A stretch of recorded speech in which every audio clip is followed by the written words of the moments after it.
ఒక మాసం అనుభవం గడిచింది. దాంట్లో 33 మంది అమాయకుల యొక్క ప్రాణాలను బలిగొన్నారు. అయినా కూడా వీళ్ళ యజ్ఞం, వీళ్ళ లక్ష్యం పూర్తయినట్టు అనిపించలా.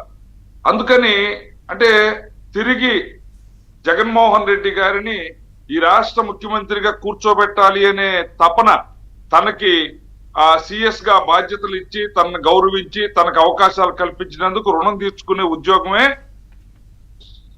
జవహర్ రెడ్డి గారు చేస్తున్నారు తప్పించి ఎక్కడా కూడా రాష్ట్ర ప్రజానీకం పట్ల బాధ్యత ఉన్నట్టు కనపట్టలేదు.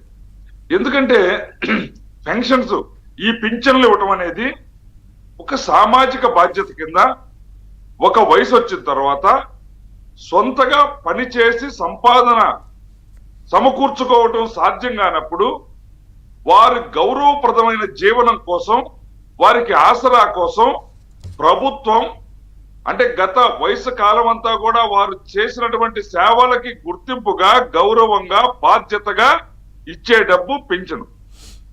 ఇలాంటి పింఛను ఈరోజు డీబీటీలో వేస్తాం, లెక్కలు చెప్తున్నాడు. లెక్కలు చెప్తే నమ్ముతారని పంచాయతీరాజ్ శాఖ ద్వారా నేను ఒక లెక్క చెప్పిస్తా ఉన్నాడు.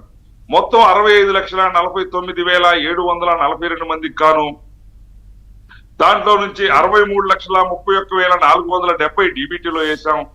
15,03,732 పెన్షన్లు నేరుగా ఇళ్లకు పోయి ఇచ్చాం.